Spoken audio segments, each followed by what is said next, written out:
tentu atas keputusan dari Hakim Tunggal hari ini, kami menghargai putusan tersebut.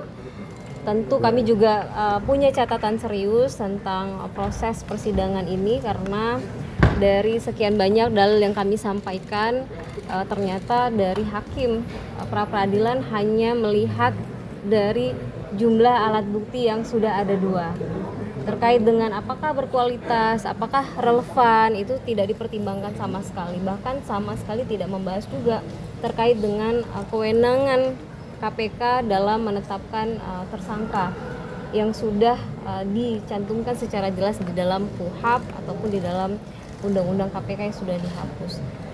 Kami rasa ini menjadi sebuah preseden yang tidak baik terkait dengan keberlakuan KUHP yang baru, KUHP yang baru. Ada ketidakpastian hukum di sini, tapi apapun itu tentu seluruh proses hukum ke depan tetap akan kami lakukan upaya-upaya hukum lanjutannya, seperti itu.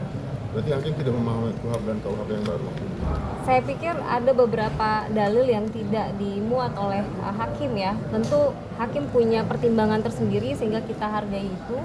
Tapi yang sudah terungkap di dalam persidangan secara nyata, kami sampaikan bahwa sampai detik ini kami pertama kali baru melihat surat penetapan tersangka itu adalah di ruang sidang. Sementara surat pemberitahuan penetapan tersangka itu memuat KUHP baru, KUHP lama, tidak ada fairness atau tidak ada kepastian hukum dari apa yang disampaikan di dalam surat pemberitahuan. Karena sebenarnya yang mengikat itu kan adalah surat penetapan tersangka, bukan surat pemberitahuan, karena hak-hak dan kepastian hukum kan ada di dalam surat penetapan tersangka. Sampai detik ini kita tidak terima itu, seperti itu. Sementara di dalam KUHP yang baru jelas nyata disebutkan bahwa surat pemberitahuan penetapan tersangka itu diberitahukan kepada yang ditetapkan sebagai tersangka. 1 hari setelah penetapan itu harus diserahkan kepada adresan atau yang ditetapkan sebagai tersangka itu 1 hari setelah penetapan tersangka itu dilakukan. Masalah presiden buruk tadi, maksudnya presiden buruk buat siapa? Buat peradilan?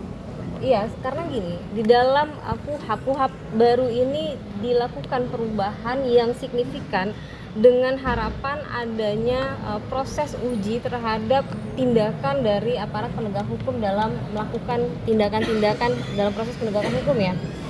Sehingga beban di dalam KUHP ini, KUHP memberikan beban yang cukup besar kepada penegak hukum untuk dapat di-challenge ya terhadap alat bukti. Apakah alat bukti itu relevan dan berkualitas, bukan hanya jumlah ya. Tapi tadi kita lihat hakim hanya melihat jumlahnya saja tanpa melihat relevansi, dan kami melihat ada disparitas juga dari putusan yang mulia Hakim Tunggal hari ini dengan putusan yang baru saja kami juga saksikan, ada di Penajam Pasir, ada di NTT, di mana ketika tidak ada kerugian keuangan negara pada saat seseorang ditetapkan sebagai tersangka, permohonan pra-peradilannya dikabulkan.